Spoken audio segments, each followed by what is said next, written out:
Western Christian background, you do it that way, but don't expect that to translate over into people amongst the Red Indians in America or amongst people in other parts of the world. We're into micro-narratives now, not meta-narratives. And that's why today people are so upset at what appears to be an arrogant claim of the church when we say Jesus is the answer to our every need. That's a meta statement. That's why today people love listening to people like David Attenborough or Philip Adams or Richard Dawkins, because by comparison they seem much more humble than we do. Because they leave room for lots of unknown and lots of mystery. And they come out and they say, you know what, there's so many things we don't know, and it's not possible to know something which is the same for every group of people. And this world say, man, we need more of them. So here's the question. In the midst of all of this, where do we even begin to look for hope in a world like that? That's why that passage that Brenton read out is so important to me anyhow. Because in John chapter 18, you might want to look at it there again, you've got this ultimate showdown between Pilate.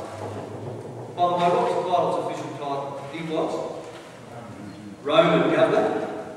So Pilate carries with him the absolute ultimate power, and probably the greatest power the world has ever seen, the power of Rome. The other group in this passage is a whole bunch of Jews. And who were the Jews? What was another name for them? They were often referred to as who?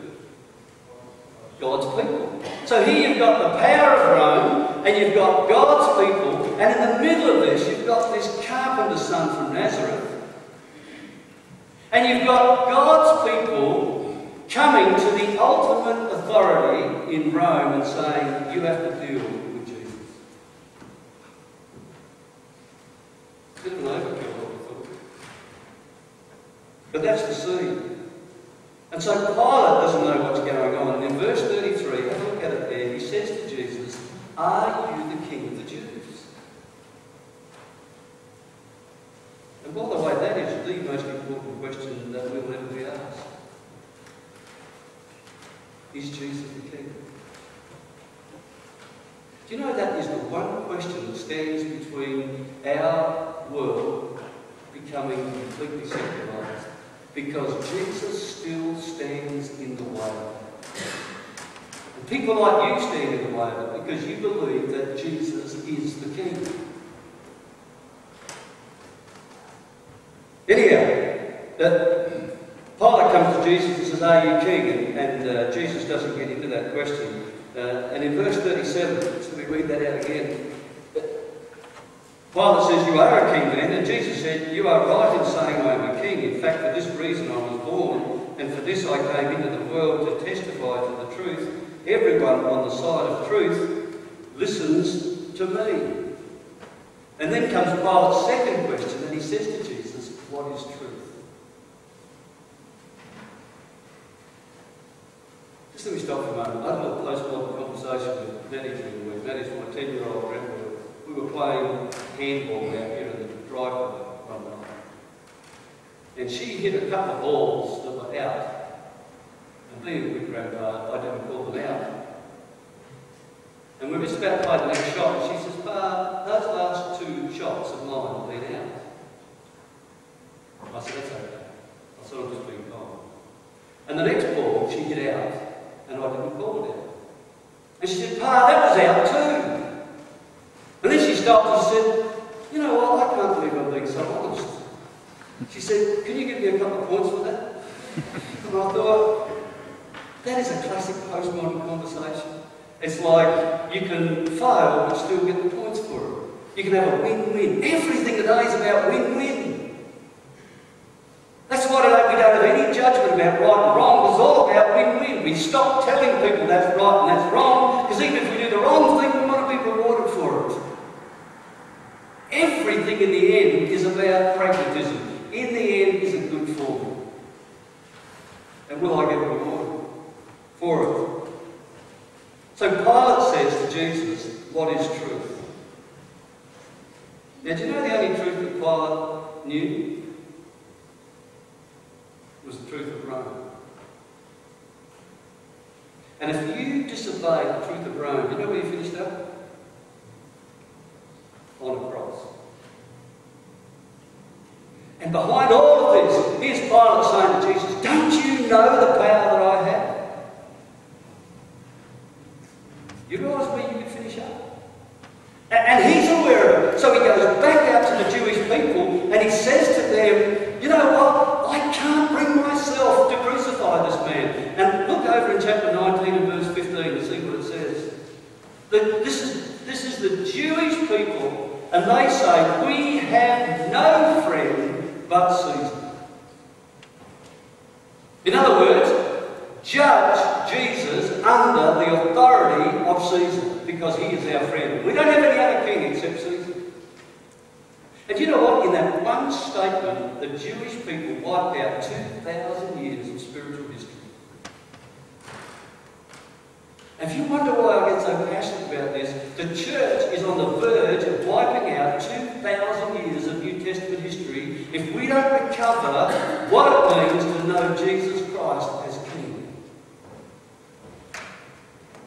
If we keep allowing this whole postmodern New Age, mystical, relativistic spirituality to eke its way into the church, where the ultimate power is actually the power of our culture around us instead of the power of the Son of God, we will effectively say we have no king but the culture around us.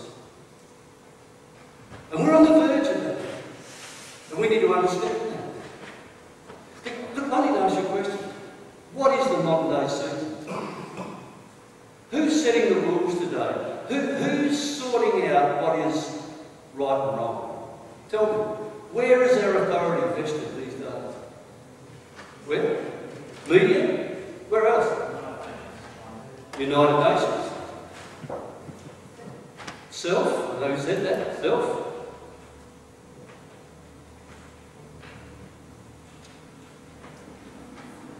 You know what? I asked myself that question. I sat in my office thinking,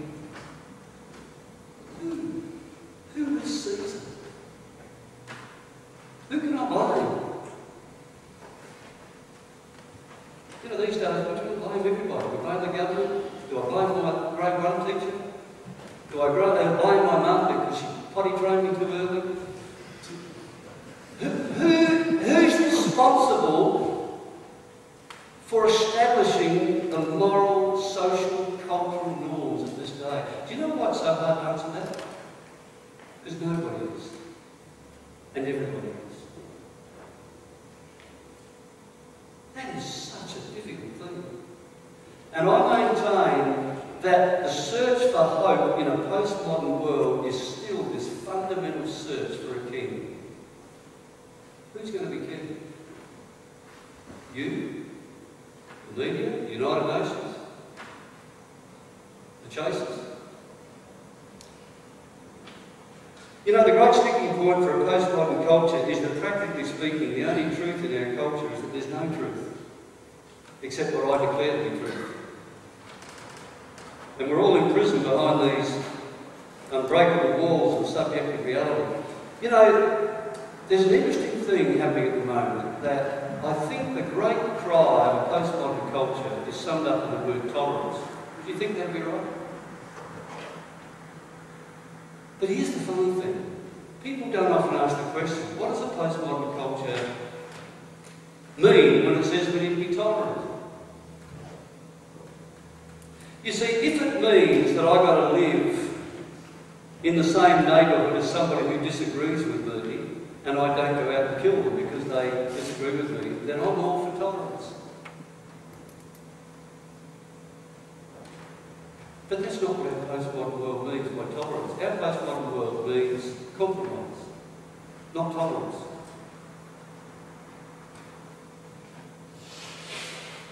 Anybody see the Miss America contest last week? Oh, blimey. won't put your hands up, will you? In fact, I'm really disappointed. He was kind of going like this, but he was pulling his arm down. In fact, I ran off the internet some notes, and I'm really disappointed. I left it in my office. And there's a photo of Miss America. She's not bad. But anyhow, I need to tell you, to be honest with you, I really don't give a toss about Miss America, or Miss anyone. I reckon those pageants are overrated. And most of those girls need to have a couple of donuts. But anyhow,